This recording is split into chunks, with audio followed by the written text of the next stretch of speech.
started. Really good turnout, especially for Canadian school. So I'm super excited. So as you know, the program is on, so we have leaders and politicians from Nepal, great thinkers who have worked for the country, and we want to know where Nepal is at right now and what the direction is going to be in next years, and what is the discourse as of now. So that's what the program is about. It's going to be a very casual event, very interactive. That's what we want. If you have any questions along the way, please feel free to ask the speakers over here. So before we start, I want to introduce a few people and obviously our speakers over here. First of all, I want to thank Prahlad Dai, who is the president of NRN USA. Without his help and support, this event wouldn't be happening. So thank you so much. I also want to introduce Mr. Milan. Thank you for coming and making this event possible. And we also have Mr. Anil Phatrai, Dr. Anil Phatrai, who is from NRN Italy, and he's doing his fellowship at the Children's Hospital in Boston. Glad to have you here. So let's introduce our speakers. Should I just go by the order? So I'll go with Professor Sridhar Khatri. So I'm just going to read his bio. Professor Khatri just completed his 2 terms as the Executive Director of South Asia Center for Policy Studies in June 2012. After serving in that capacity for 7 years, Professor Khatri has taught and worked in various capacities in Tribhuvan University, Kathmandu, for about 27 years. He has degrees from City College in New York and School of International Affairs, Columbia University, New York. And he was also a visiting scholar at the London School of Economics, 1989 to 1990. Glad to have you here. Then we have Dr. Prakash Ranwal.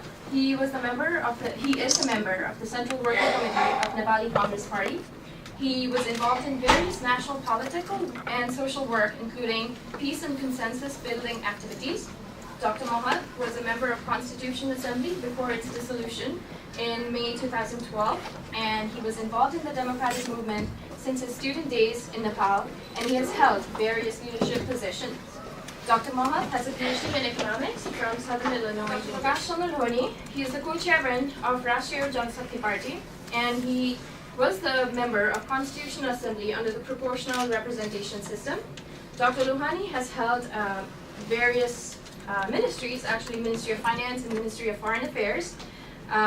Dr. Lohani received a business degree from Tribhuvan University and then was a Fulbright Scholar to the US. He has a master's in business administration from Indiana University and a PhD in business administration from UCLA. Another pocket. Then we have additional introduction. Then we have Mr. Bhim Rao. He is a former Home Minister and Tourism Minister of Nepal.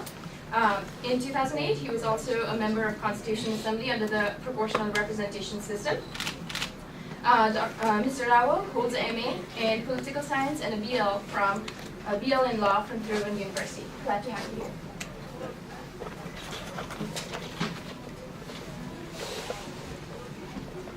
Then we have Mr. Kimlal Devkota. He's an advocate by profession, and he has more than 25 years of experience at the Supreme Court level of Nepal.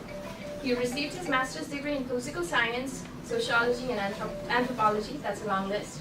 Mr. Devkota has contributed to the integration and rehabilitation of People's Liberation Army in Nepal, and he has been heavily involved with the peace negotiation. He was also involved in the formulation of the interim constitution of Nepal, and he's a leader of UM. So we're really glad to have you all here. So it's quite an honor.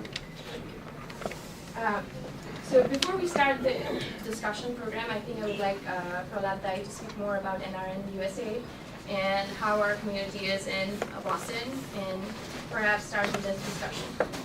Sure, thank you. Good afternoon, everybody. It's quite an honor to be here, and the president is such a dignified dignitary from Nepal, and it's quite an honor. And we'll welcome all of you. It's a great honor to have you. On the behalf of NRN and NCCF USA, I take immense pleasure to welcome you in Boston and your experience to share to experience about Nepal's current political situation, to enlighten us. It will be very honored to have you.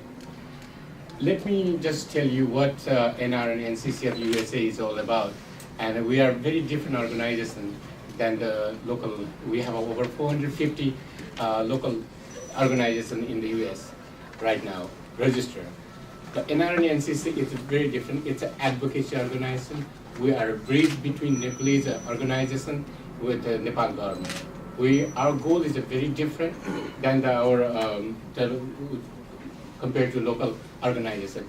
Our goal is to strictly to mobilize knowledge, skill, and capital, and other resources of Nepalese living in abroad toward the social economic development in Nepal and cooperation with the government and the Nepali people. We harness and collect NRN powers, resource to mobilize hundreds of thousands of Nepalese living NRN living outside of Nepal. We facilitate national and global NRN voices, this is the voices we take the problem with the Nepal government to deal with a lot of these leaders, and we create and implement innovative programs to promote NRN issue and agendas. We deepen and reach into the diverse Nepalese community in the US. We drive grassroots campaign and mobilize constituents to its act. In order to promote NRN issues and to achieve mutual goal and objective of the program, we maintain cooperative, collaborative, supportive, and relation with Nepalese and Nepal-related associations within the US. As I said, there's over 450 organizations in the US, and we're trying to NRN brings under one umbrella to bring the voices of NRN to the Nepal government. Among many, we have many of the projects right now on our agenda. Among the NRN project, NRN-A, NCC has a priority given on a collective investment right now. We have made a firm commitment to participate in the economic development of the country. During the 5th Global Convention 2 years ago in Nepal, NRN-A and the NRN Association and the government of Nepal have signed up the bilateral treaty to help each other to promote the economic development. I, as a president of NRN NCC of USA, I made a point to visit as many states as possible within the US to encourage local NRN and Nepali diaspora to get involved in a collective investment. And at the same time, the government of Nepal has also promised to make conducive environment for a swift and smooth inflow of investment within the country. Our main goal of this project is to embrace large number of Nepali community living abroad who have little or no knowledge on the expertise of running a business, and who are looking to invest in Nepal. I'm very sure all of you will understand that every investor who wants to invest wants to make sure the invest is secure and gives a handsome return. The idea of collective investment is to facilitate involvement with low-income people, not the millionaire. We are looking for the low income. Every community members can participate in this program with a small or low income to give a sense of ownership in the project and pride knowing that contributing in the national development. I'm sure everybody knows majority of foreign immigrant workers generally spend their earning in a fixed asset. From the collective investment, we are trying to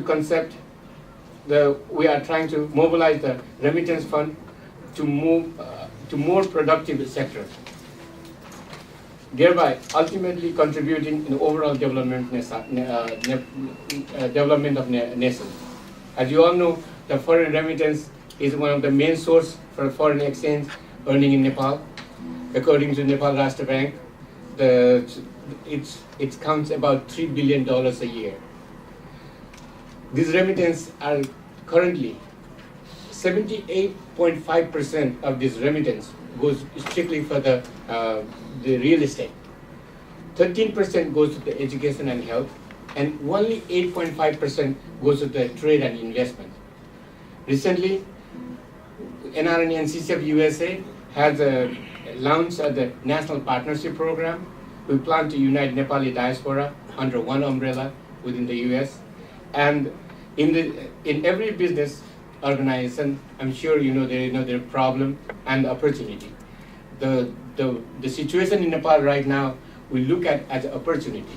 NRN has opportunity to jump in, to go and our expertise to where we are right now. It's one of the world's finest institutions. And these are the products, the untouchable wealth of NRN you have. Our vision is very authentic, gentlemen, because NRN USA is ready to come to Nepal to invest, not only the capital, as the mind, the human resource we have, and this is the resource that Nepal needs, and NRN USA is very, very eager to come and jump in that situation. This is what we do. Our agenda is very different. We work with the local organization, we work with the local community, and we work with the local leaders and take their voices to all of you.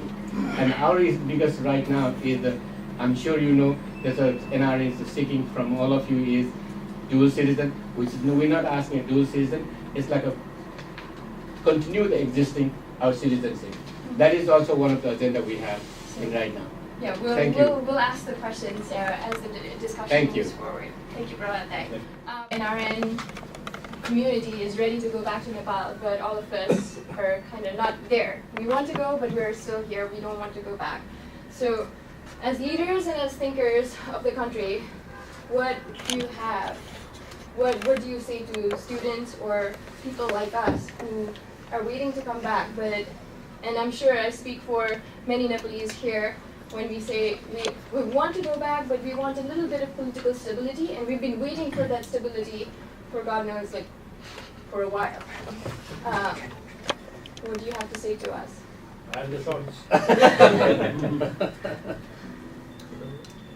So good evening again. Thank you very much for organizing this interaction program. We are here in Harvard Kennedy School for a discussion program on charting what our future course in South Asia. So we'll be finishing the program on Friday, 3rd of May. And there are participants from different countries covering South Asia and Central Asia. This is what I would like to just to inform you about our program. As far as Nepal is concerned, although if I go speaking, then it will take a very long time, but I shall try to be very, very brief. Nepal is undergoing a very sensitive transition, as you know. Myself is involved in the special committee that is responsible for the integration and rehabilitation of the Maoist combatants. And we have already integrated 1,442 Maoist combatants. 42, they are already, they have already left, perhaps. About 1,400 Maoist combatants have integrated in the Nepal army. Before there were 19,000 plus. Others were voluntarily retired from the cantonments. As you know, we have to admit we could not bring the new constitution from the Constituent Assembly, though we extended the tenure of the Constituent Assembly for more 2 years. Originally, when the Constituent Assembly was elected for only 2 years. Now again, after a long debate among the political parties, as perhaps all of you know about it, we have agreed to work together again. That's why we agreed to have the interim electoral cabinet chaired by the sitting Chief Justice of the Supreme Court, Khilaj Regni, and as the political party leaders could not come under an common understanding to send cabinet members, we have opted to select the former bureaucrats as the cabinet members. All of them are from the former bureaucratic community. Hopefully, we may go for election in coming November. Originally, we had agreed to have the election before June, but at the same time, when myself was involved in the dialogue, with two people who were there, we have provided alternative. If the election cannot take place in June, then we may go for November, coming November. So this is the situation, but at the same time, we have to convince some of the parties or groups. For example, one led by Mr. Mohan Vaidya, Communist Party of Nepal, Maoist, but not Maoist. Similarly, one group from Tarai, that is called Zanalika Forum Nepal. Is his name really Dash? It is popularly said like Dash Maoist. So, one of the political parties representing from the plain of Nepal, Tarai area, led by Mr. Chandra Yadav, dominated these two groups are still not accepting the decision made by the four major political parties and really a challenge to go for the elections. So this is the brief political scenario of Nepal, and economically, as Mr. Casey pointed out, we are also very much anxious about the plight of poor people in Nepal. Many qualified manpower are going out from Nepal, as we can see here. Also, it is estimated that about 2 million Nepali, excluding India, are living abroad. Among them, mainly youth. Human resource is outside the country. It is very sad for the country like Nepal, which has to move ahead economically. So we have to tap our natural resources, including water resources. There is a huge potential to develop tourism, and according to different experts, even we have natural petroleum products, many valuable minerals in our country. We have forest area, very valuable herbs. Even we can modernize our agriculture. So there is huge potential to develop our country, but unfortunately we have not been able to reach to exploit all these things. To be brief, so what just Casey said, and what we have asked me, what is our message to the students who are studying abroad and the Nepalis who are living abroad, despite all these challenges and difficulties, we are not pessimistic.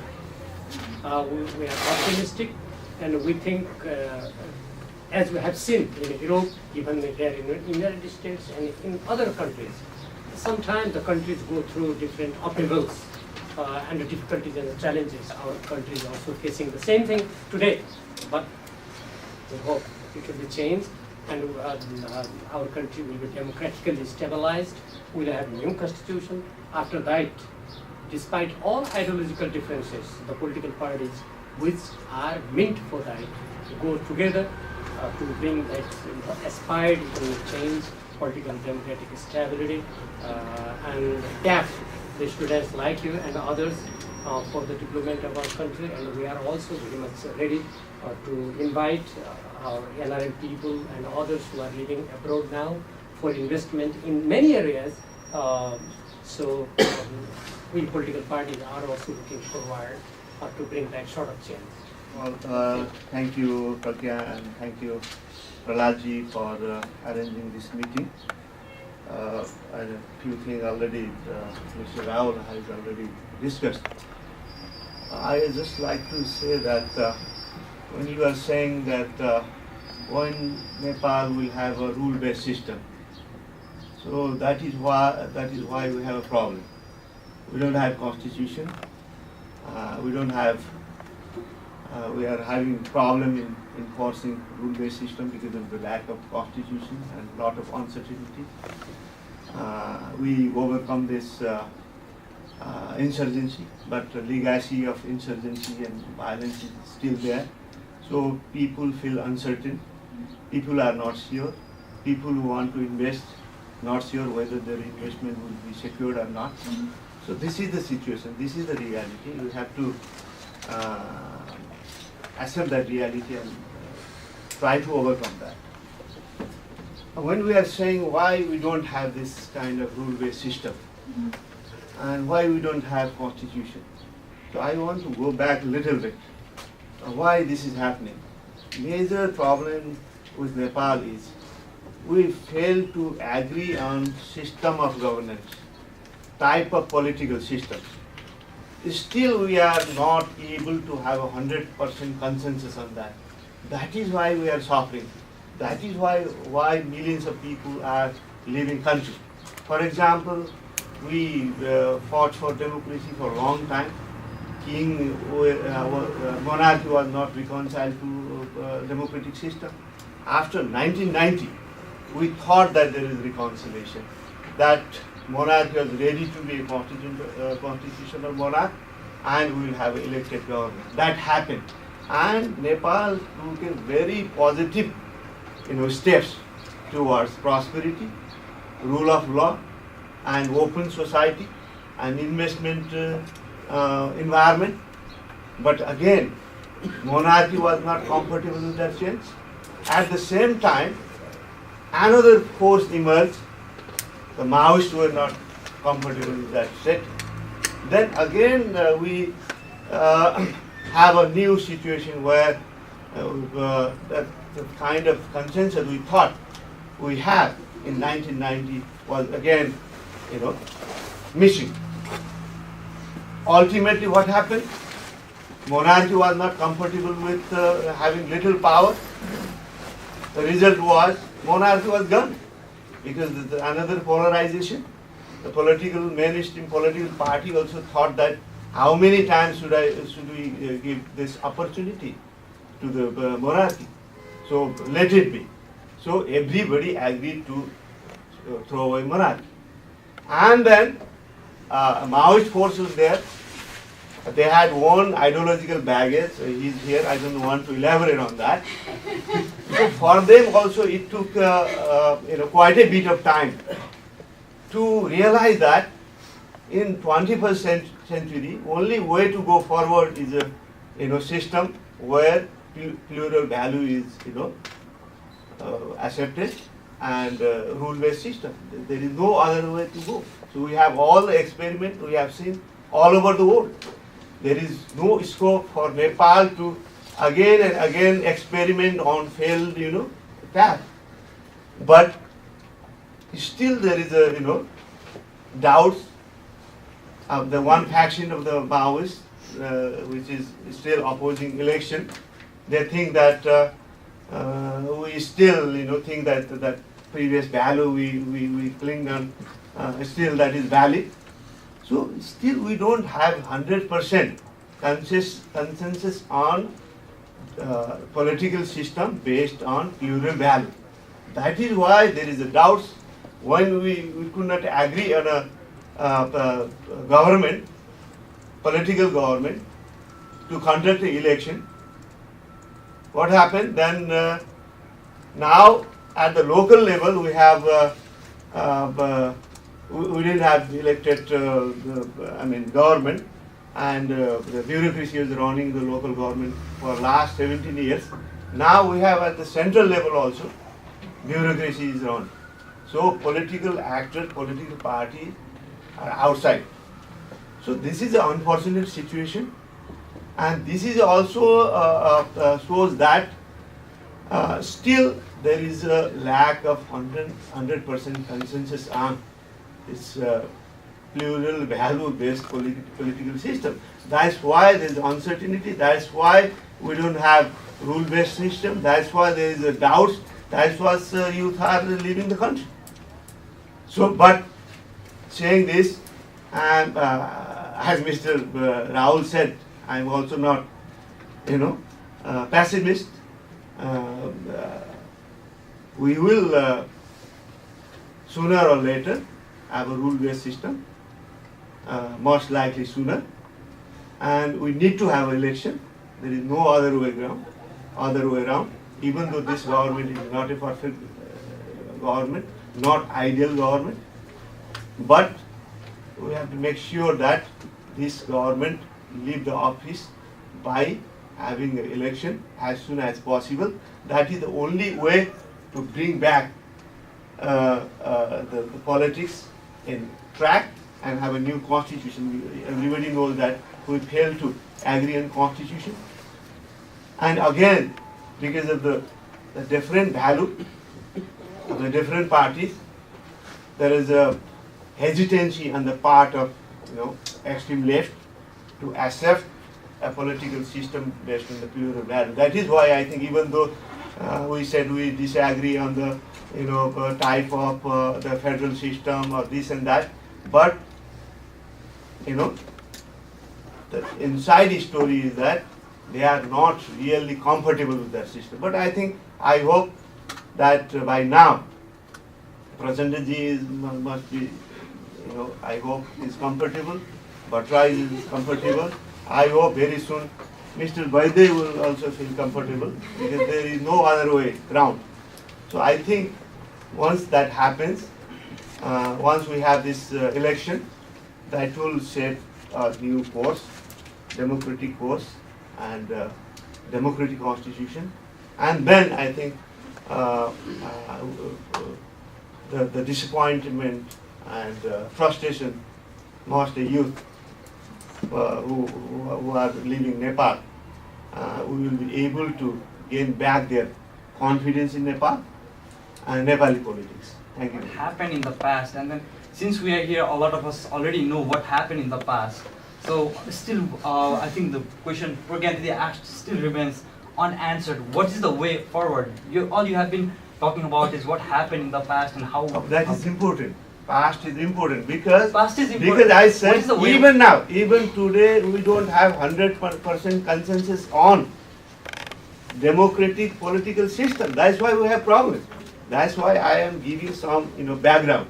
Why still we have a problem? So way forward is that we have 100% consensus. We are having difficulties to bring some actors, some stakeholders in the fold. We are trying that, and I don't think they have any way to go now. They cannot go back to start new insurgency. I don't think so.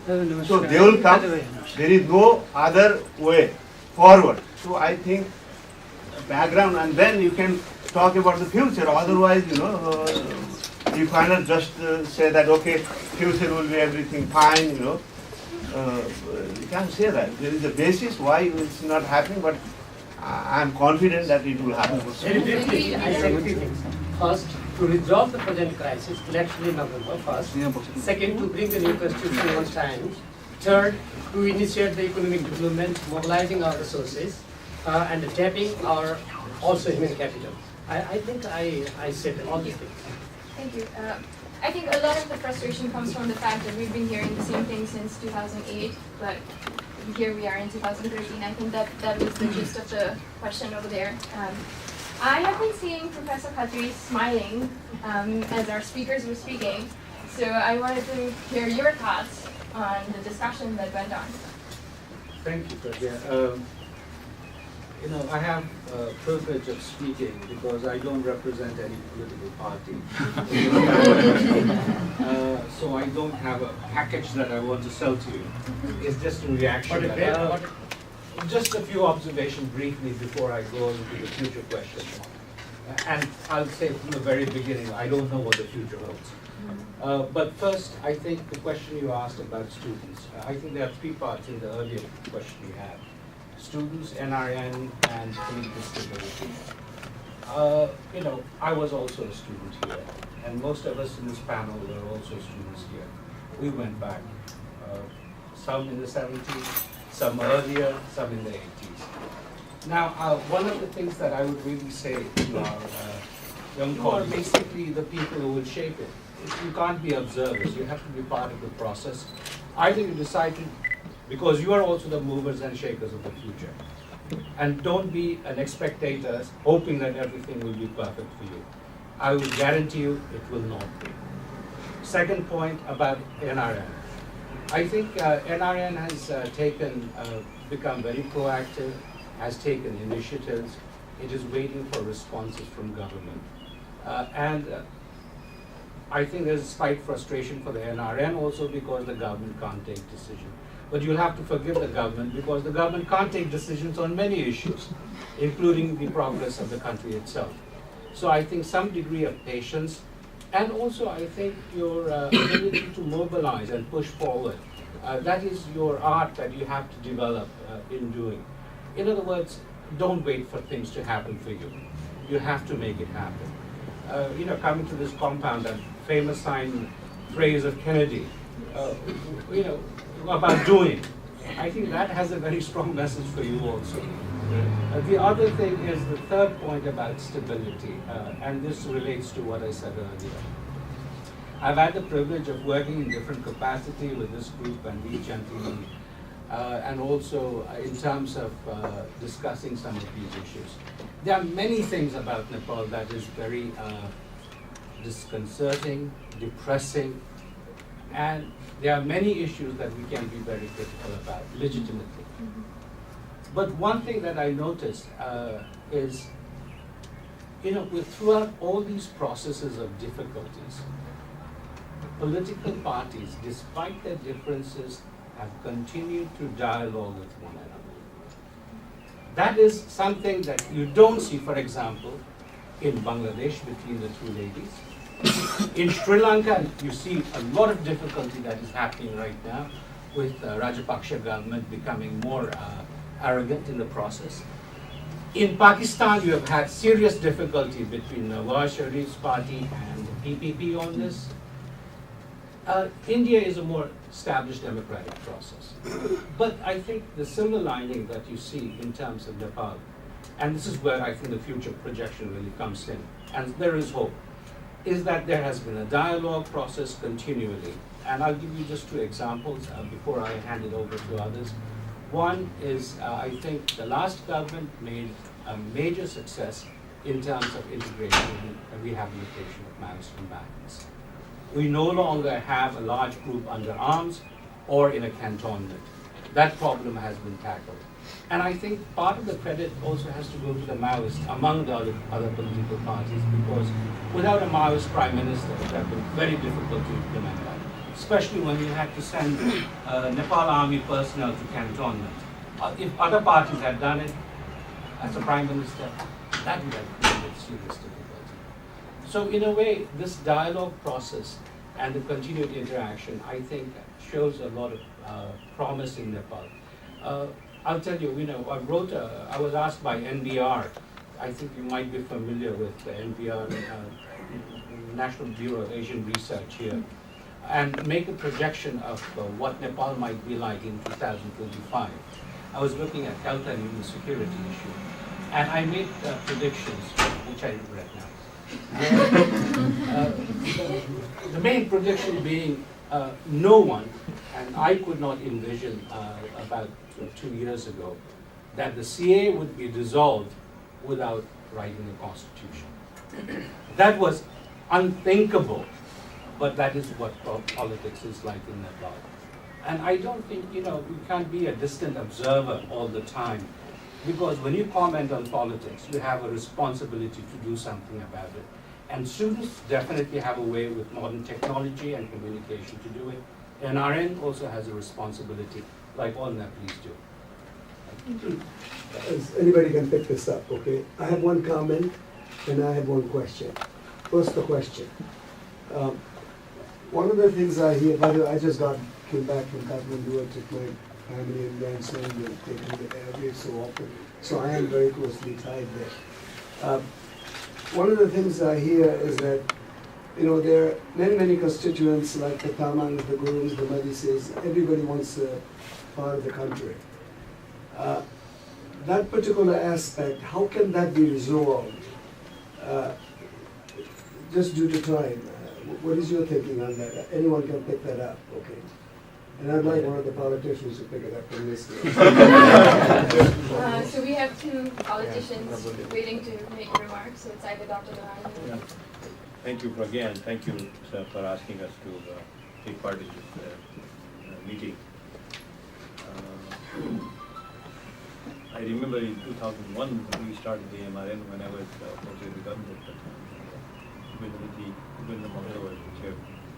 And during the last few years, I think the NRN in Nepal has Sorry to interrupt. Can you speak a little louder? I think it's... NRN in Nepal has made a lot of progress. I mean, at least NRN is trying to do something that is trying to bring investment, trying to take new initiative, and I think that's for India well.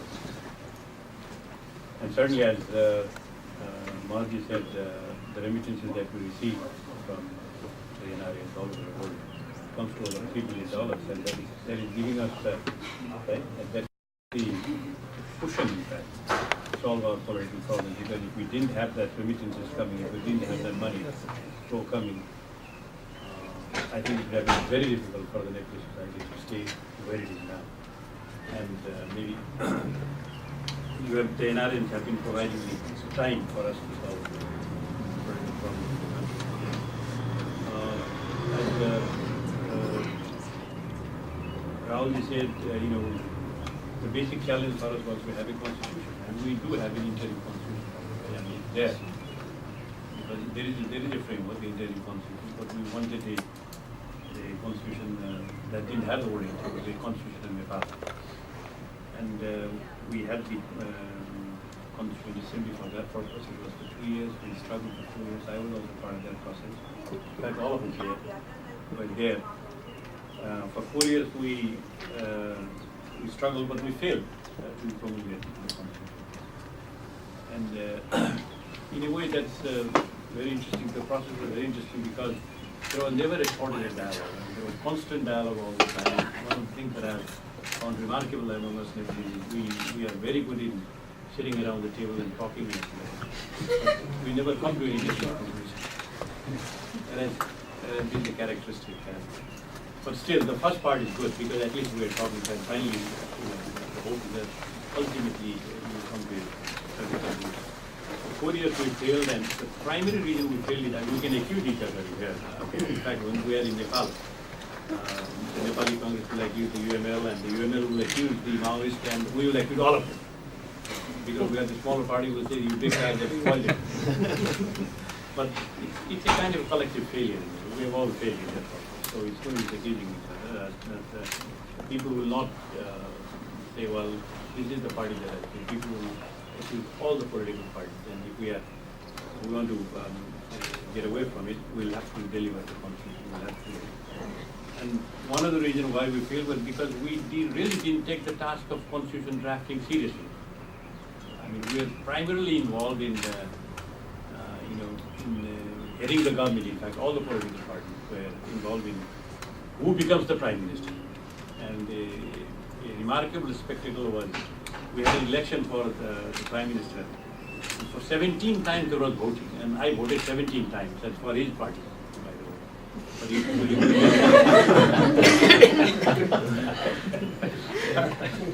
I hope you remember that.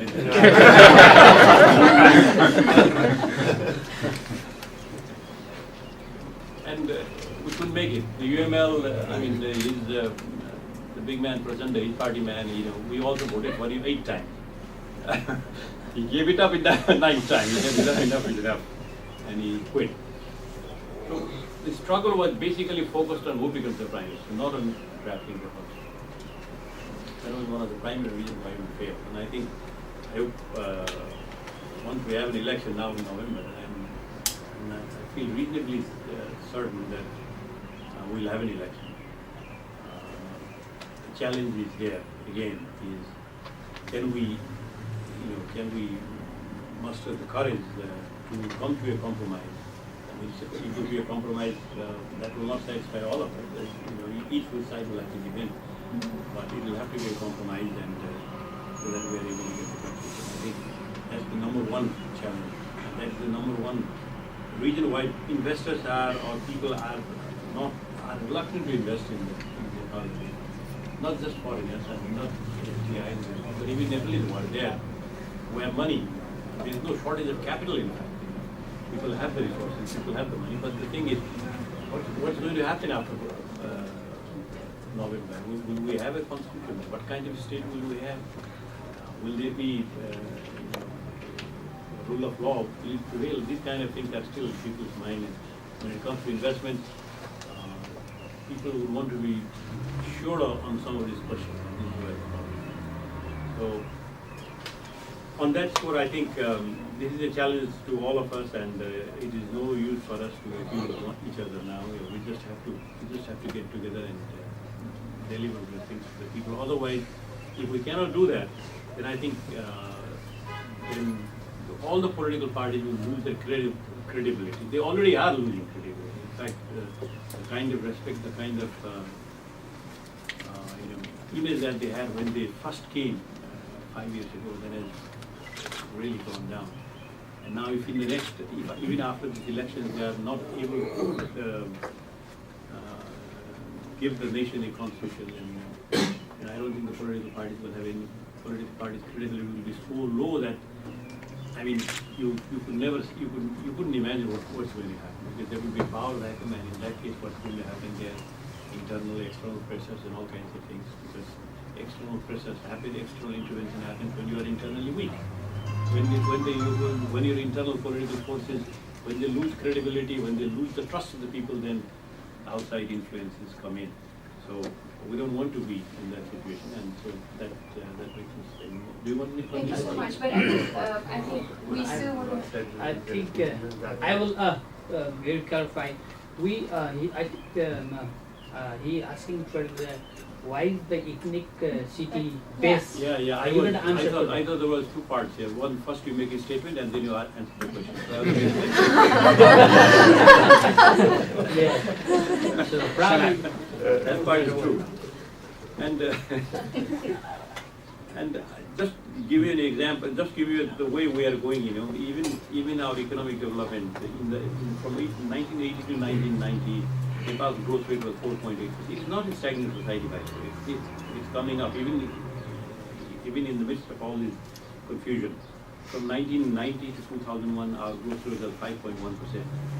Then from 2000 to 2003, it was 4.5%. It decreased. And from 2003 to 2007, it is 3.5%. So it went up for a while, and then it has come down.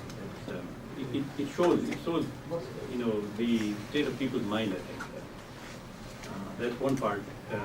So unless we have this thing, unless we have this constitution in order, that the country's growth rate isn't going to go up. That's very much it. Talking about, I think, ethnic federalism. Now I'll get to that. Okay. Now on this ethnic federalism, you see, the question is, we are a nation of minorities. There is no ethnic group in this country, in Nepal, that is in a majority. No matter how you, create your states. The Maoists have 14 states, others have 7, or some others have 9. 11. You'll always find that the largest ethnic group will be maybe within the range of 25-35. 65 to 70% will be other ethnic groups. So which is not a bad thing, by the way, because if one ethnic group has an overwhelming majority, there is a possibility that it will try to dominate. But if everybody is in a minority, there's an incentive for everybody to cooperate, to compete with it. So, but over the years, there are, our history has been that certain ethnic groups have been left behind. That's a fact. The Dalits, for example, even the Madheshis, the Janjatis, in the power structure in Nepal, they have been left behind. Now we have to make sure that they are proportionally represented in the power structure. We have to have an election system so that they have effective representation in terms of the population at the national level, at the state level. And I think this is an issue where all of us agree. In fact, there are certain issues where all political parties agree, and this is one issue where all political parties agree, is that those who have been left behind in the political power structure. Now we must have an electoral system and a governance system that allows them to have representation in proportion, more or less in proportion to their population in the power structure. So that one way, when you give people the opportunity to participate in politics in line with their, in proportion to the population, they become a part of the system in their way. So I think on this score, all of us agree. So this is a very positive thing.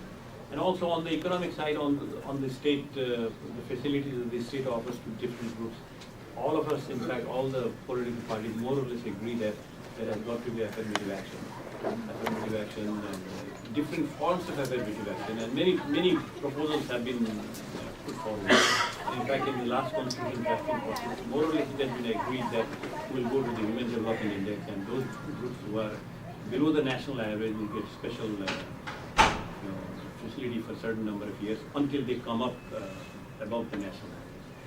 So this is also agreed. So in a way, we are trying to create a system where there will be equality of opportunities. If not the equality of outcome, at least the equality of opportunity. And this is something that every country has to tackle in its own way, and I think we have made progress in that direction. And I think on this issue we all agree. Now on the question of federalism, it's a question of devolving power to the people. Nepali state has been basically centralized. Centralized in the sense, 95% of the resources is collected by the center, by the national government. And the local governments, there have been numerous decentralizing acts over the years, but the real decentralization at the local level has never taken place. At the central level, there is the hesitancy to devolve power to the people. And I think federalism, not for its own sake, but as a means of devolving power to the people, as a means of involving people in the political process.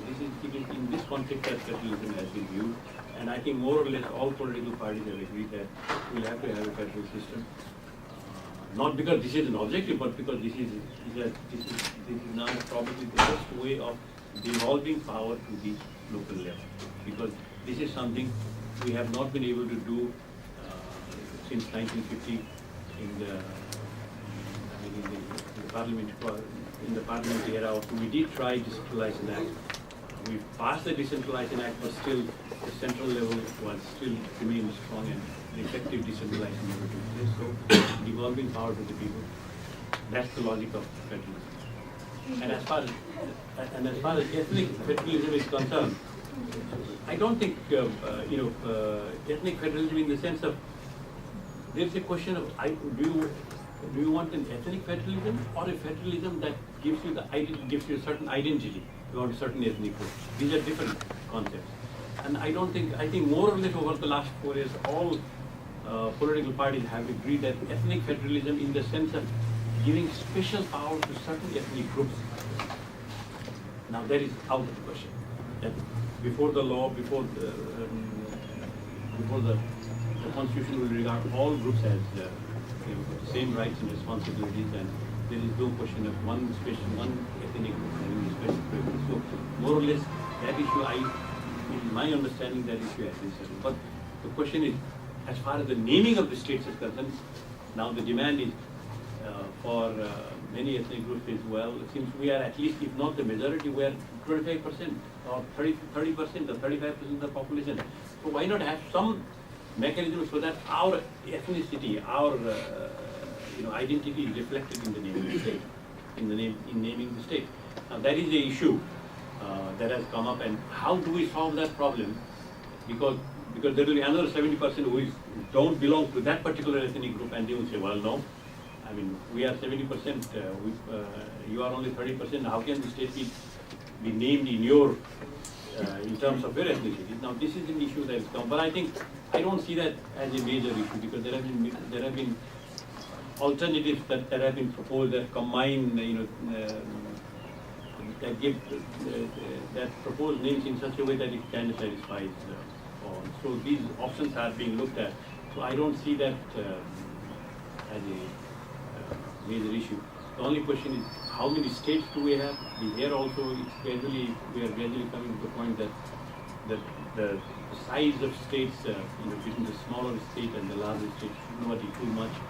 So the range is between 7 to 9 or 10. So these are some of the things that are being discussed, and this is something that will have to be discussed in the next by the next constitution. This is the challenge for the next constitution. Now I know again you have already said 2 minutes. I have already taken 1 minute. I'll leave it.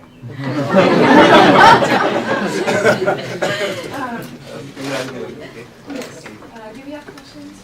I just want to rejoin what Dr. Rohani responds about the questions of ethnic association and how to translate the identity into political space. It's all one of one the one curious He's an authority. High level commission at the Sorry. Sorry, I intervened from wrong side. Please, Do you want to address this question? Okay, thank you Pragya and Prahlad Keshuji for giving me this wonderful opportunity even in Boston. Being a last speaker, nothing is left out from me.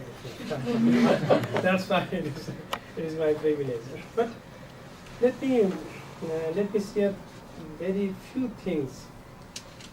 Yes, we failed to promulgate the Constitution from the Constitution. Elected Constitution, it's no doubt 100% correct. But we have achieved so many important things politically, no doubt. We fought for Republican federalism, inclusion and secularism. We achieved that. That's why we are in a transition. We are passing through the 10 years, I should say, great people's war. By that, we achieve Republican federalism, inclusion and secularism. Now we are for drafting a new constitution. I mean, we are in transition.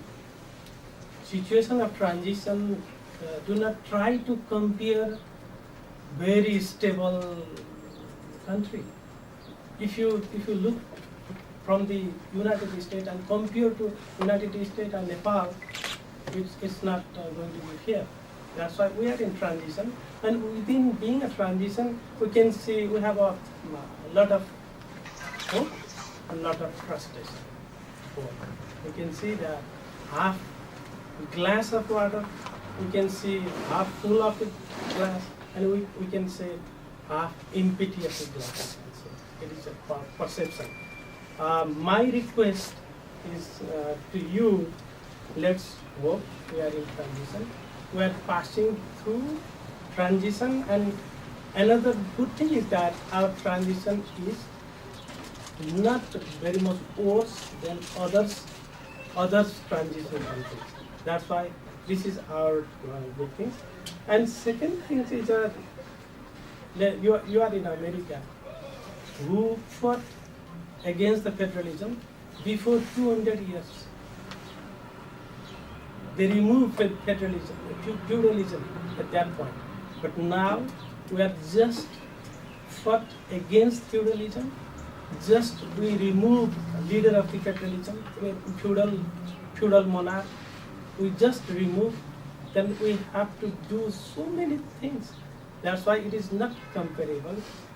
And second one is, as Dr. Lohani already mentioned about the Constitution, it was almost consensus. There were no more contentious issues where, as me, I was heavily involved in the task force, working groups, something like that. In my level, it was a all party representatives task force. It was almost contentious issues were already settled down. But unfortunately, our top leaders, they failed to recognize, accept that issue. That's why we failed to promulgate the Constitution. Again, we are planned for next election for the Constitution. Constitution from the Constituent Assembly, elected representative of the Nepali people. That's our goal. At least we are there in a consensus. So, about the ethnic federalism, I mean, it is a wrongly designed word, I should say. There is never mentioned in a paper, concept paper, and committee, and official paper, there is no mention about the ethnic patriotism. The question was identity, recognition of the identity.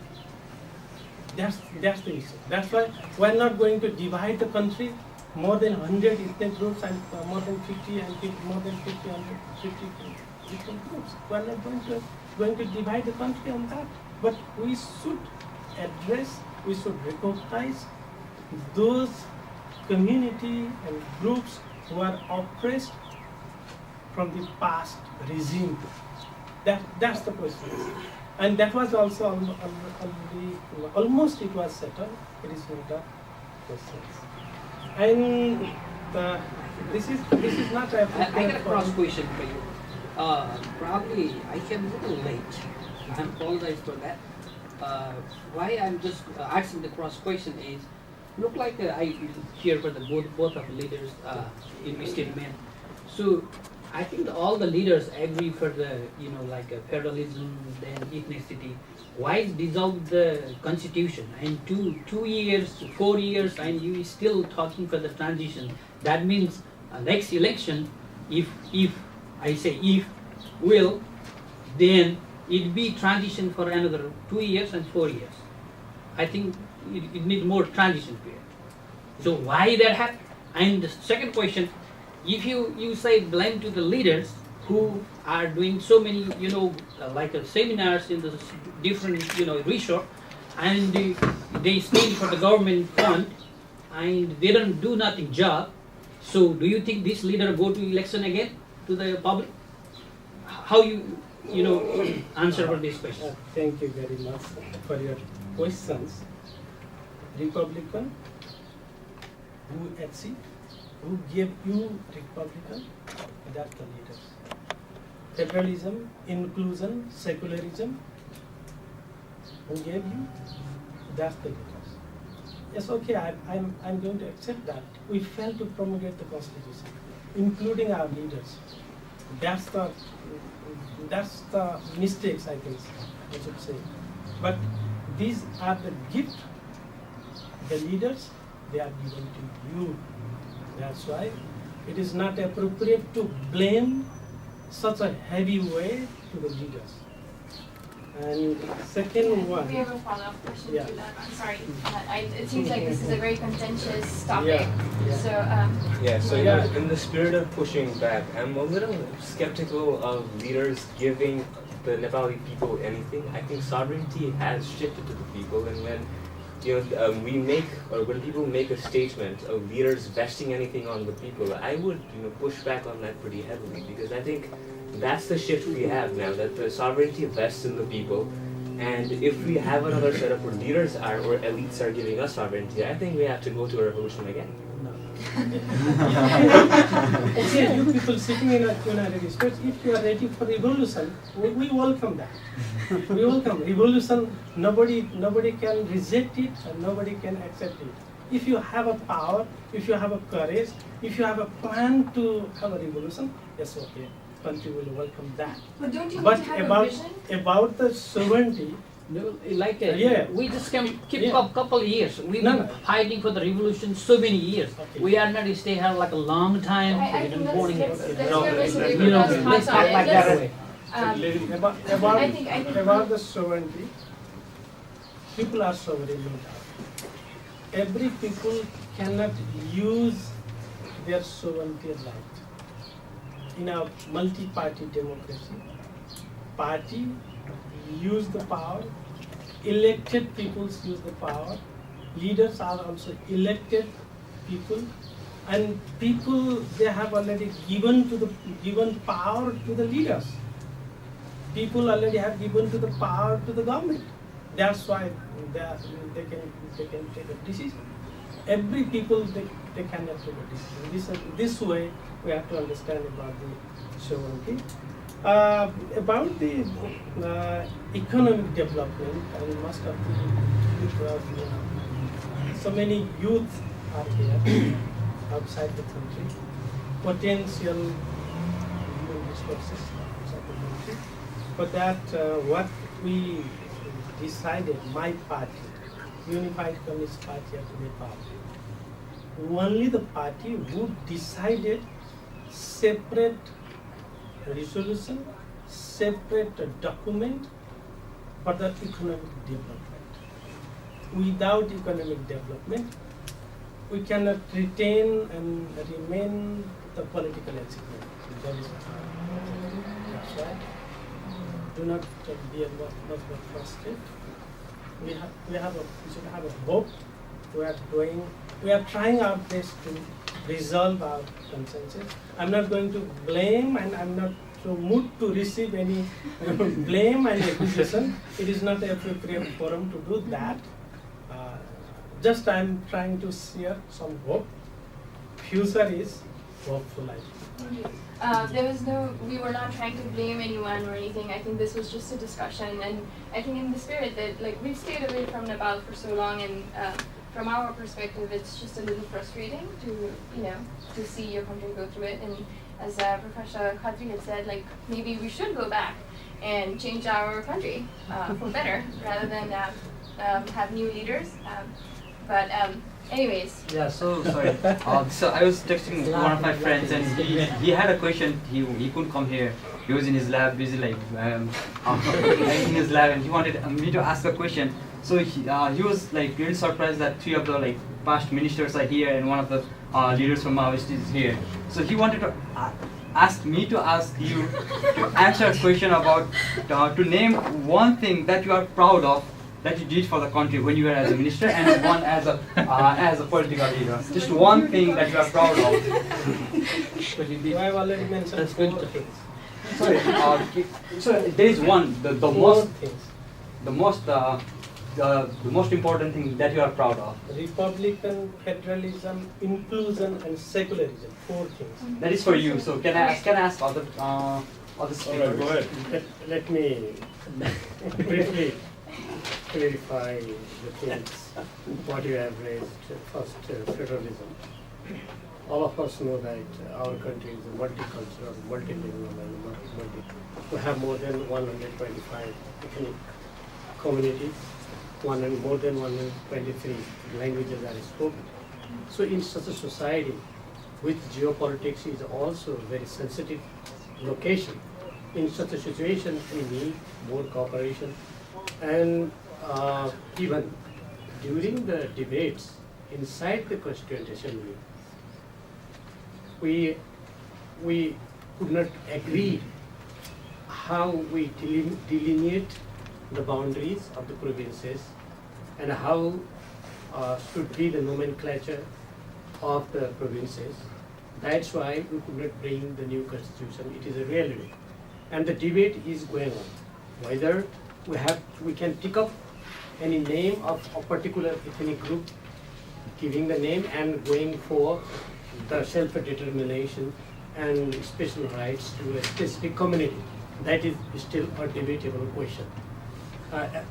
Now, as a person, we are not in a position to decide here because it is a very complicated debate going on in Nepal. Yes. The second, you are asking, is there any achievement under on which a Nepali can be proud? No, sorry. I think the question. Or as a minister. Yeah. Okay. As yourself. You see, if I enter into the details, you may not have enough time to listen. You see. It is a relative term. It is a relative term. When I was in the ministry, in the 9-month minority government of CPN government, you see, we introduced a special program for all constituencies, implementing special programs. And as you have heard about Apno Gaon Apai Banau, let's make our village ourselves. We allocated money first time to the rural people. And at the same time, under the specific program. Under the specific program. You gave the name, but money was allocated. No, that is another thing. You see, you have to check out a program, a specific program. And similarly, it is not only a question of slogan. You can see it because there are different perspectives. I'm not challenging at all. Okay, 1 minute. You see, similarly, we formed a special commission to have land reform in Nepal. but due to the constraint of the time, we could not implement that. Okay, I leave it. When I was the Home Minister, perhaps you have heard that our country at that time was in a very, very critical situation from the security perspective. I fixed most of the things, you see. But you may not have felt here in the US because you were here. But if you ask the Nepalis who were in the rural areas in Nepal, and that's at the top, we brought a national security policy. We made it in the cabinet and provided to other political parties. Similarly, collectively to say, political change which has enormous impact in our society, that is facilitated by the political parties and the leaders. Thank you. I think in the spirit of the question, since Okay, so right, because I was also a minister, so Yeah, you are not a minister. Otherwise, you will think You are not that I giving didn't me do time. anything. Just I want to just follow up after this. Well, as a minister, we had still we have a power crisis, you know that. Upper Tamakoshi, we say this dream for Nepal, having our own resources mobilized to build that. At that time, we decided to make sure that this project moves on, and we contracted out. We have an agreement, and we set aside, government set aside 11 Arab rupiah was allocated by the government, and then we are able to pull NTC and Sanchay Kosh for that matter, because we needed 35 Arab to execute that project. Now, I think within 2 years, 456 megawatt project is commissioned. It is moving ahead. Then, they are ahead than the schedule. So, I think that is one thing I should say. I should be proud of it. But I will not take all credit. But I think that is one thing. We can enumerate many others, but that is one thing I can say that I'm proud of. Thank you. I'm going to ask this question to Dr. Lohani, and then I'll follow up with you. I'm sorry, this is my first time moderating a thing like this. So if I didn't catch your question, please don't take it personally. Make our leaders can pass it and answer the question. Dr. Lohani? Well,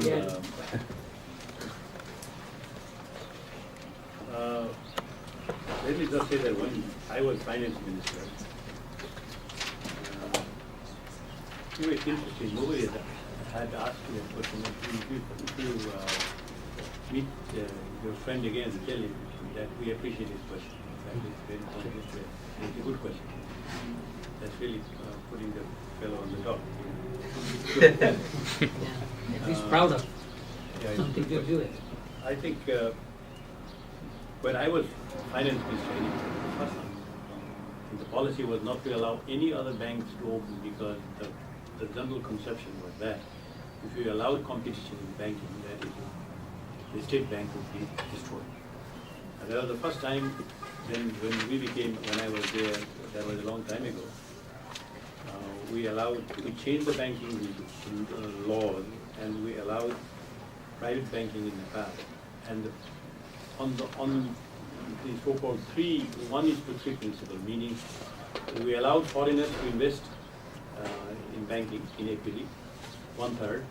1/3 would be put by Nepali promoters, and 1/3 would be sold, the shares of those banks would be sold to the common people. So it was common ownership 1/3, promoters 1/3, and foreign investors 1/3. And the idea was that with foreign investments, we would have new banking technology and new innovations, that new management that would be introduced. But on the other hand, it would be a publicly held corporation, which means that they would have to publish their balance sheet, and they would have to be responsible to the people. So that really took off. In fact, when I was finance minister for about a year and a half, I personally inaugurated 2 banks, and now the banking sector in Nepal is quite developed. There are more than 35-40 banks, 70-80 finance companies, and bank deposits have increased enormously. Then we also went for the start of the stock market to Stock Market Act was passed when I was the Finance Minister. Finance Company Act was passed when I was the Finance Minister. Some of these financial innovations were taken. And after I think after that, after 1990, then it was taken forward even further. How much we succeeded, or did we really achieve the objectives? That's something to be valued. But on the other hand, his process was started when I was the Finance Minister. And I think we have a long way to go. Identity. If we can simply know what identity means, the identity is all about the access for political power. So, without acknowledging the identity in multi-ethnic, multi-language states, these three events eventually produce another ground for the movement. So, my sense is, at this level, the political parties will not take the decision through the negotiation without another moment. This is what I observe about the federal discourse in Nepal. But if you look at this federal thinking in Nepal, what you should recognize is that this is a new idea for Nepal first, and we should not sell this the federal idea as if this is a solution, medicine for everything. That is not. We are experimenting. Okay. Secondly, when you are talking about giving power to those who are behind in terms of access to power, there are 2-3 things we already agreed in the interim constitution, and also for the future constitution we already agreed. There are 3 things. First, to make sure that those communities, those groups who don't have adequate political representation, we accepted the idea of this proportionality. Okay? So even in US, after 200 years of democracy, they have less than 12% of the women in the Congress, but we have 33%. Okay? Here, blacks and Hispanic have less representation than the population, but we introduced this idea. So, to make sure that we have political access, this idea of proportional representation was introduced. Secondly, to make sure that this culture and language is preserved, a special right to ethnic group regarding language, regarding culture. We have no problem regarding that. Thirdly, to make sure that they have access to state structure. Reservation policy was already adopted. There may be some question about who is getting what. Even among ethnic groups, there are differences. For example, there is the gap. Look, for example, Nevas also fall into that ethnic group, but Nevas are at the highest level of human development, but still they are getting that reservation. Is that fair? No. So we need to reform that to make sure that those ethnic groups, Tamans for example, Rajvamsi for example, Magars for example, they need to get more share of this reservation, be it in security forces, be it in bureaucracy, be it in corporation. So there are 3 things: reservation, political representation, and special right regarding language and culture. That is already accepted. So it is more progressive than any democracy in anywhere in the world. So this is the gap. About the understanding of federalism of the you people leaders and last point. That's why the gap created. You see the resolution of this year. It is clear. Let this process start. It cannot be perfect in one day. You can't expect that everything will be perfect within 1 or few years. Countries has taken years and years, which we have done. Still, we are not satisfied. No, just one point. Last point. I have last point regarding federal structure. Federal structure is basically to take power from the center to the state and the local structure, not to address ethnic group or representation that is addressed at all level, from central level, the state level to the local level. This proportional representation, this is reservation policy to make sure that they are well represented in the state structure, and this is cultural and language right at all levels. So basically federalism is to make sure that you have power, not all the power in the center, but at the state and local. So what do we want more than that? And then after we have constitution, then we, based on our practice and experience, we can change the constitution. We can reform.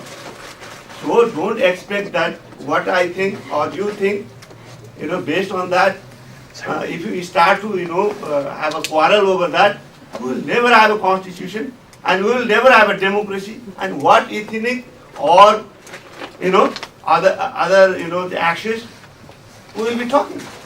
So first let us have a democratic constitution, and then everything will fall in line. That is what I think. We'll come this way. So anybody here? Go ahead. I have a good comment first. When I was like 20 years before, I'm from very far village from Gorga. Like when I call now, there's road and electricity was not really before. So I see the changes in 20 years. A lot of people came in abroad and learn things, and everything's more developed. Also in political wise, also there was one side all changed. So that's a good thing. So even there's some problem, but there's still development is going on. It's all because of these people. I think hope the leaders did or not, but I don't know. So this is my comment. I think the things that you were saying, peace and hope and patience should be all we have to have in this time. And one of my cousin asked me a question for leaders that why they don't believe, and he said probably they want, if the belief is other, always the leaders and politics party have difference and they always fight. Sometimes one party goes president and other parties claims no, he has a job. And so he thinks that if if one party would go all the time in the like the prime minister for 1 year or more than that, they think the other party will gonna lose their job. I mean, all the leaders are like they're taking as a job. Do you think is that right? I mean, they don't believe because they will lose their whatever they have, or as a job or something. Is that right? Or just Of course, it's not a job. When we accept the plural system, the idea of plural system and this election system is that you go as a party to people, and if they accept your idea and program and policy, they will elect you. And if they don't, we should accept that, well, there is something wrong in my program. Better, I should change myself or make sure that I convince them that this my package is good. Wait for the next 5 years. That is what the democracy is all about. So having a strong opposition, vibrant opposition, at the same time you have the ruling party which gets majority in the parliament. That is how this democratic system, parliamentary system works. So we should not think that, okay, we should also have, even if defeated, we need to have a share. No. But you should be, monitoring what the ruling party is doing. मैले नेपालीमा आधा minute एउटा कुरा गर्नु खोजेको के कुरा गर्नु खोजेको भन्दाखेरि मैले अङ्ग्रेजीमा बोलिनँ भने नेपालमा हामीसँग धेरै चुनौतीहरू छन् संहिताको बारेमा थुप्रो कुराहरू छ र यी सबै कुराहरू जुन विवाद छ भने जे भए पनि यसको अन्तिम एउटा निष्कर्ष हामी नेपालीहरूले निकाल्नु पर्नेछ। राजनीतिक दलहरूले थुप्रै गल्ती पनि गरेका छन् र थुप्रै उपलब्धि पनि गरेका छन्। हामीले यसलाई द्वन्द्वात्मक रूपमा हेर्नुपर्नेछ र जस्तोसुकै अप्ठ्यारो आए पनि हामीले नै समाधान गर्ने हो भोलि भविष्यमा। आजको पिँढीले गर्दा हामीले असमाधान भोलिले गर्दा तर गर्ने नेपालीले हो। त्यसकारण म यहाँ के भन्न चाहन्छु भने आजको हाम्रो भेटघाटमा स्पेसिफिक हामीले भन्नुहोस् न जे कुरामा हिजो विवाद हो र त्यसलाई अब कसरी सोल्भ गर्ने, कसरी अगाडि बढ्ने, भन्ने एउटा साझा कुराहरूमा हामीले छलफल गऱ्यौँ भने त्यो धेरै उपयोगी होला। नभए हाम्रा आफ्ना राजनीतिक विचारहरू छन्, दृष्टिकोणहरू छन् र ती राजनीतिक दृष्टिकोण र विचारहरूमा हामी डिबेट घन्टौँ पनि हामी गर्न सक्छौँ, महिनौँ दिन पनि हामी गर्न सक्छौँ। त्यस कारणले गर्दा मेरो सुझाव के छ भने अब धेरै कन्टेन्ट धेरै चाहिँ मतभेद र विवाद गरेर चाहिँ हामीले केही पनि खास उपलब्धि हुँदैन। हामीले उपलब्धि गर्नुको लागि बरु अहिले जे हाम्रा समस्याहरू छन् त्यसलाई कसरी सोल्भ गर्ने, तपाईँहरूले अमेरिकामा बसेर कस्तो दृष्टिकोण राख्नुहुन्छ या रचनात्मक रूपमा सकारात्मक रूपमा हामी राजनीतिक दलले कसरी लिने, त्यसमा छोटो छलफल गऱ्यो भने धेरै उपयोगी होला भन्ने मलाई लाग्छ। I've seen all levels of life here also. I know there are good things here. Let's try to get the, copy the good things. Let's take the good things, the American good things, the values they have, the love for the dignity of labor that they show, and the commitment to the country, for example, that they have. These are some of the good things that we should carry. And if there are some weaker things, all right, let's not take things that we don't think is proper. So this is something that has to be, this is something that has to be done, and I think my advice to the younger generation is, it's exactly what Khatriji said. It's your choice, you have to make it, number one. Number two is, if you want to come, when everything is fine in the country, it's never going to be fine. There are going to be problems. Even if we have a constitution, we'll have many problems. We'll have problems of ethnicity. We'll have problems of inclusion. All these things. What Professor, Krishnaji said. He's a learned professor. I respect him for all his views, even though I may not agree with some of them. But these things will be there. So my suggestion is, make up your mind. And the first thing is, if you are here for studying, complete your studies. That's number one. That's the number one priority. And, work, but complete your studies. And once you complete your studies, then you have to ask yourself, what are my value systems and what do I want to achieve in life? Then decide it for yourself. Yes, I was going this way, so Triti, you had a chance. Okay. Let's please. Thank you very much for the discussion so far. My question is going to sort of parallel with the discussion we've been having right now, specifically regarding students like us. And it's very true that in recent years there have been a lot of students who've gone back, even from the diaspora community, and are doing a lot of things back home. I know there are a lot of people within the development sector, because that's a booming sector within the country, I guess. Also in finance, lack of new young people going in, at least from the crowd that I see myself, so I might not be representing the entire country, but it's the government. Frankly, like when I have a lot of conversation with people my age who want to go back and do something that's credible and think government is a way how that change can come through, and they want to be a part of the government, but then they think about the big exam that's out there, and then the incentives, the financial incentives that come to you as a civil servant when you first enter, and all of these things in some way seem to deter young people from entering this sector. I was wondering if there's any sort of discussion that happens within the policy circle about some changes, whether or not they have to be made in this area, and just your opinions in general. I think Professor Khatri is going to take it. Sure. Yourself, so we know where you belong. My name is Triti. I go to Tufts University. I go to the Fletcher School at Tufts. Okay. Yeah. That's a very good university.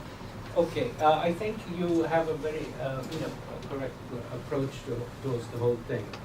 I know a new generation of people that are returning to Nepal. People who could easily stay here.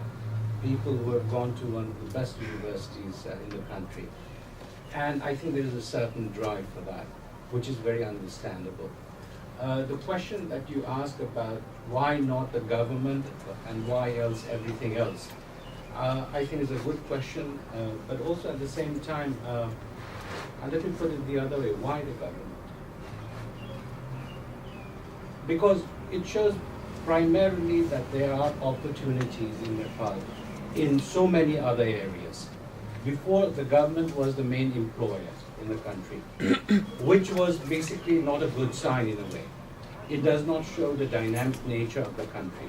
Here you have employment opportunities and the ability to express yourself in many areas. I have a nephew who has come back after completing his study at Chicago University. And he's doing very well. And he's got a group of people who have returned also. I didn't think that the new generation would be thinking forward in that manner. I'll give you an example of myself. I completed here, and most of you weren't even born, but I'll say it nevertheless. I returned in 1975 after completing my studies at Columbia University.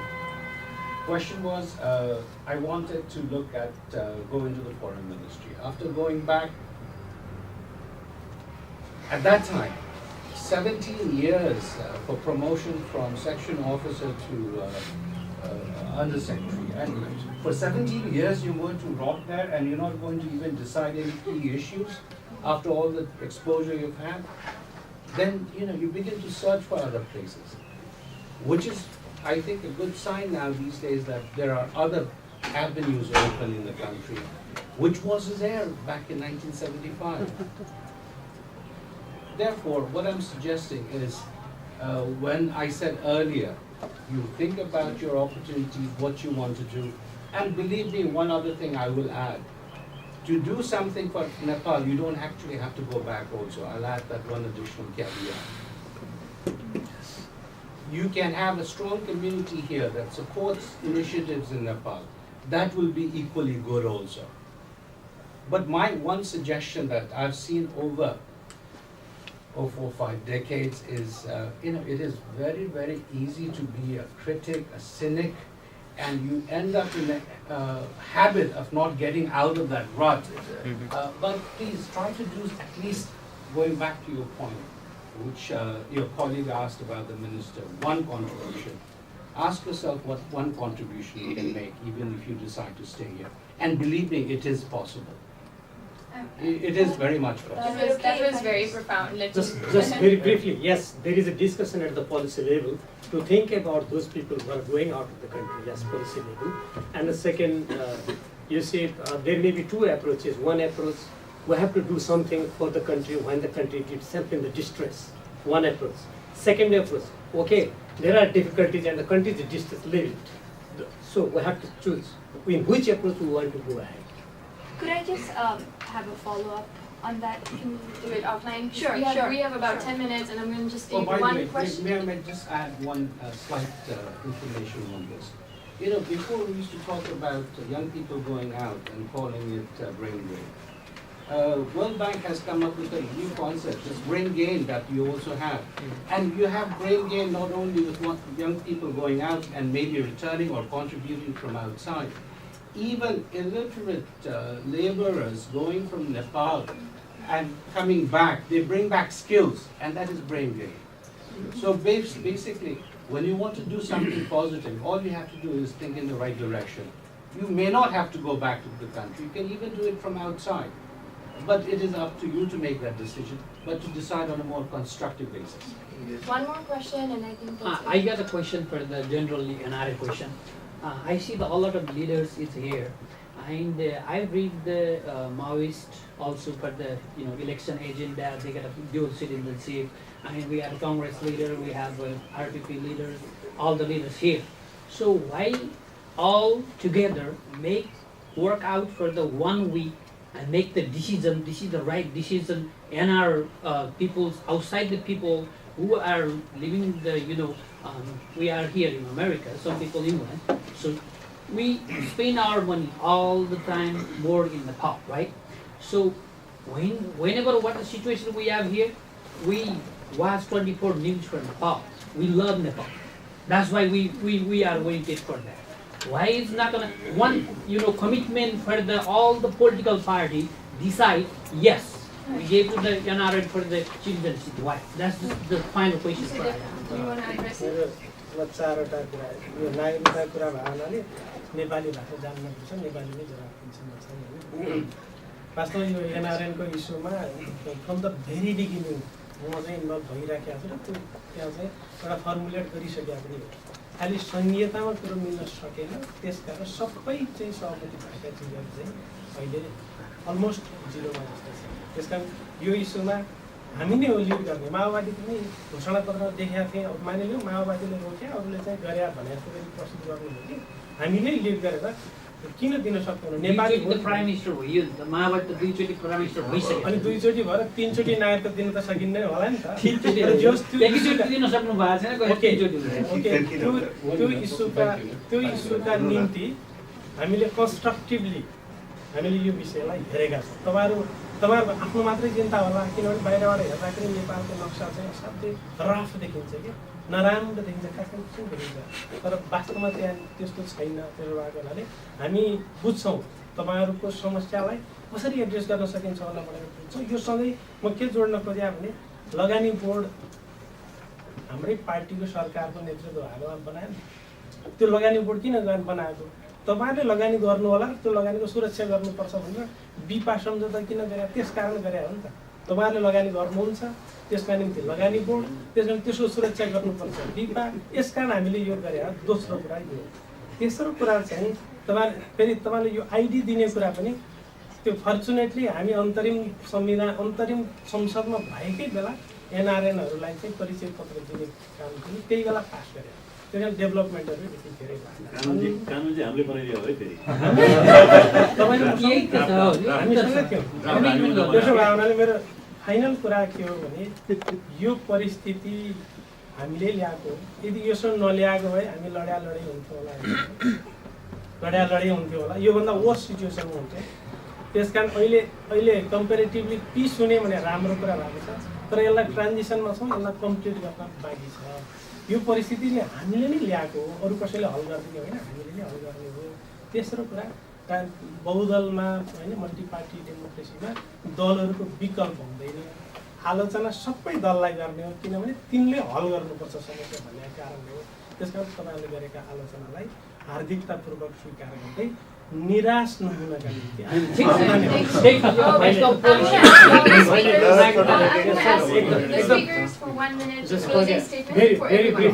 नागरिकताको बारेमा भावनाले मैले नेपाली भने एकदम छोटो। हामीले मुख्य रूपमा जो गैर आवासीय नेपालीहरू छन् उहाँहरूलाई देशमा लगानी गर्ने, आवत जावतमा कुनै किसिमको समस्या नहुने, कमाएको पैसा चाहिँ आफूले मन लागेको ठाउँमा लिन पाउने, यो कुरा खोजेको हो। मैले आजसम्म एनआरएनका नेताहरूसँग कुरा गर्दा तपाईँहरूले खोजेको के हो भने यो खोजेको हौँ भन्नुभएको छ। त्यो खोजेको हो भने त्यसलाई हामीले संविधान सभाको सम्बन्धित कमिटीबाट सम्पूर्ण कुरा दिने भनिसकेका छौँ। अब रह्यो नागरिकता। म चाहिँ अरूले के भन्छ थाहा छैन, नागरिकता भनेको यो कहिले पनि विभाजित हुन सक्दैन। यसलाई यहाँ बाहिर बस्ने अरू देशको नागरिक लिएका नेपालीहरूलाई देशभित्र नेपाली नागरिकले पाउने सभाको सम्पूर्ण कुरा दिने कुरामा हामी तयारै छौँ। संविधान सभाको सम्बन्धित कमिटीले पनि प्रयोग गरिसक्यो। तर कोट एन्ड कोट है, नागरिकता भन्ने शब्दै दुईतिर कसरी हुनसक्छ? म एउटा कानुनको विद्यार्थी पनि हो, राजनीतिक शास्त्रको विद्यार्थी पनि हो। संसारमा कोही पनि त्यस्तो हुन सक्दैन। र बेलायतको उदाहरण दिन्छन् मान्छेहरूले। बेलायतको त शासन थियो अरू देशमा, अहिले पनि कमनवेल्थ अस्ट्रेलियामा गयो भने अस्ट्रेलियाको चाहिँ त्यहाँको सरकारले महारानीलाई आफ्नो महारानी मान्छ। हामी त त्यो स्थितिका होइनौँ। त्यस कारणले गर्दाखेरि यो चाहिँ अझै डिबेटको विषय छ। तर हाम्रो बाहिर गएका नेपालीहरूलाई देशभित्र लगानी गर्ने, आउने जाने, घर सम्पत्ति चाहिँ ओन गर्ने, सबै कुरामा दिने, परिचय पत्र दिने कुरामा संविधान सभाले निर्णय गरिसकेको छ। तर त्यसलाई जुन यो अहिले बहसमा हुन्छ नि, नागरिकतै भन्ने शब्दले सम्बोधन गर्नु पर्यो भन्ने कुरा यो थप यसमा छलफल आवश्यक छ। मलाई पनि त्यो अब नागरिकताको बारेमा चाहिँ यो एनआरएनहरूलाई चाहिँ नेपालीप्रति लगाउ छ, माया छ, नेपालको यहाँ बसे पनि नेपालको पनि त्यो आफ्नो कमिटमेन्ट छ भन्ने कुरा, नागरिकताबाट प्रश्न होस् भन्ने कुरामा डबल दिनै नहुनु भन्ने पक्षमा चाहिँ अझै दुईवटा नागरिकता दिन नहुने हुँदैन भन्ने पक्षमा चाहिँ म छैन भने अरू देशहरूले पनि सक्छ। तर नेपालको जियो पोलिटिकल सिचुएसन जुन छ नि, त्यो हेर्दाखेरि संविधानमा तपाईँको दुई देशको नागरिकता हुनु पाइन्छ भनेर लेख्नु हुँदैन, कानुनबाट जानुपर्छ। कानुनबाट जाने कुरामा चाहिँ तपाईँले चाहिँ फलानु देशको हुनु पाइन्छ, अमेरिकाको भए चाहिँ डबल नागरिक हुनु पाइन्छ, बेलायतको भए डबल नागरिक हुनु पाइन्छ भनेर कानुनबाट त्यसरी जानु हुँदैन। भोलि दुईवटा ठुल्ठुला छिमेकी देशहरूमा बसेको हो, को बिचमा बसेको सानो देशले यो बाटो चाहिँ फेरि अर्को लागि पनि भोलि खुला हुनसक्छ कि पोलिटिक्ससँग एकनाथ नलिने हो कि भन्ने चाहिँ दृष्टिकोण चाहिँ तर यो अहिलेसम्मको मेरो चिन्तन चाहिँ यही हो है होइन भारतले पनि त्यहाँ भारतको त अब त्यो विशाल समुद्रको हाम्रो त पुच्चो छ भने हुनाले यो अवस्थामा त्यसरी दिँदाखेरि चाहिँ भोलिको नेसनल हाम्रो जुन आइडेन्टिटी छ त्यसलाई चाहिँ भोलि कुन असर पर्छ त्यो सधैँ पोलिटिक्स कसको हात कुन पार्टी कुन कन्फिगरेसनमा हुन्छ भन्ने पनि भन्न सकिँदैन भने त्यसको बारेमा चाहिँ अझ बढ्ता थिङ्किङ गर्नुपर्छ भन्ने कुरा हो तर उहाँले भनेको जस्तो नागरिकता दिएर नेपालको राष्ट्रपतिको प्रधानमन्त्री हुने बाहेक अरू सबै कुरामा नेपाली नागरिक सरह नै प्रपर्टी किनेदेखि लिएर सबै कुरा गर्न एनआरएलले पिएनए भनेको छ पिपल अफ नेपाली ओरिजिन उनीहरूले चाहिँ एनआरएन पनि पिएनए पिपल अफ नेपाली ओरिजिन भनेर छुट्टै भनेर त्यो दिने कुरामा चाहिँ हाम्रो सहमति भइसक्यो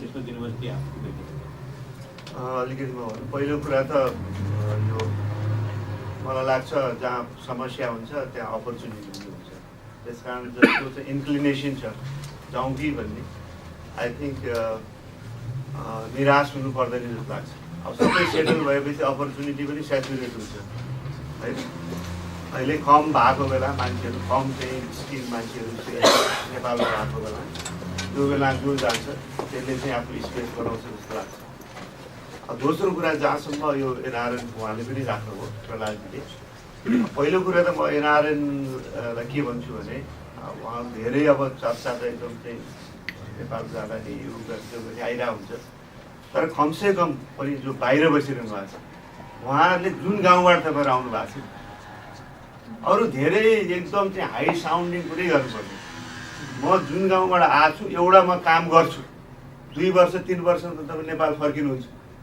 कहाँ हामीले पैसा हाल्ने सरकारले खोइ कसरी गर्ने कुन मेकानिजमबाट जाने भन्नै पर्दैन म जन्मेको गाउँ म आएको ठाउँ जिल्ला अथवा गाउँमा म एउटा त्यहाँ स्कुल छैन कि हेल्थ पोस्ट छैन कि अथवा बाटै छैन कि म यति कन्ट्रिब्युसन गर्छु बनाउँछु मेरो नाउँमा मेरो बाबुआमाको नाउँ भन्यो भने तपाईँ 4,000 गाविसमा सारा ठाउँबाट चाहिँ नेपालीहरू चाहिँ विदेशमा पुगेका छन् एउटा चाहिँ कङ्क्रिट तपाईँले कन्ट्रिब्युसन गर्नुहुन्छ नि सबैले सम्झिने सारा गाउँको 4,000 5,000 जुन नेपाली त्यो गाउँमा होला सबले फलानुको छोराले फलानुको छोरीले गरायो भनेर सम्झिन्छन् नि त्यस कारण एउटा कुरा म त्यो सजेस्ट गर्छु जुन एनआरएलले धेरै हाई साउन्डिङ कुरा गर्नुभन्दा पनि हाम्रो हरेक एनआरएन मेम्बर जो विदेशमा छ उसको क्षमता अनुसार आफ्नो गाउँमा एउटा काम गर्ने अभियान चाहिँ सञ्चालन गर्छु भनेर चाहिँ त्यो एउटा मेरो सजेसन जहाँसम्म अब नागरिकताको कुरा छ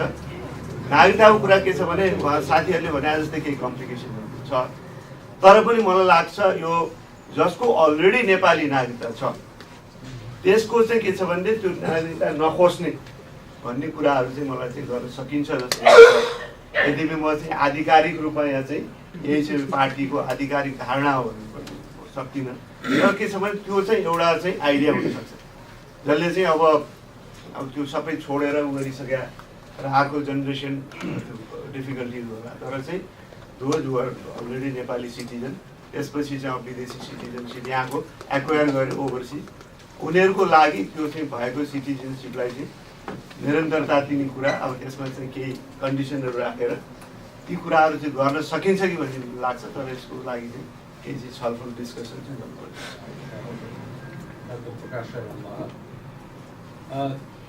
about what you can do.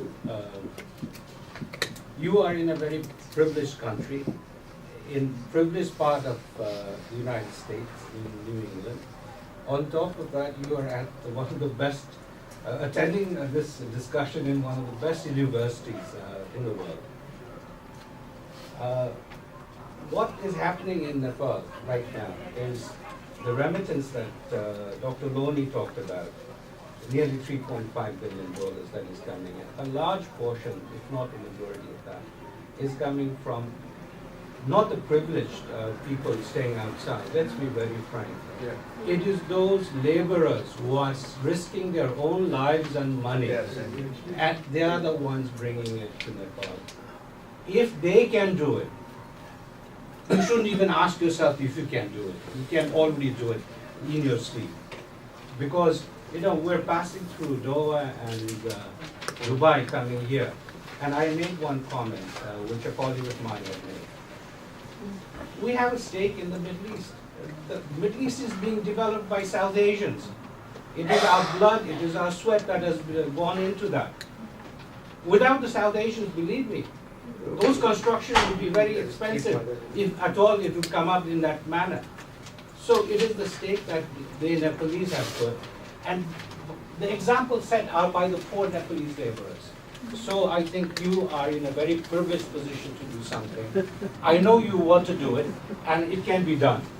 This is the last message I would like to give. Thank you. With that, I would like to close our discussion. And for the students here, I think we have a lot to think about. And maybe we should ask, would we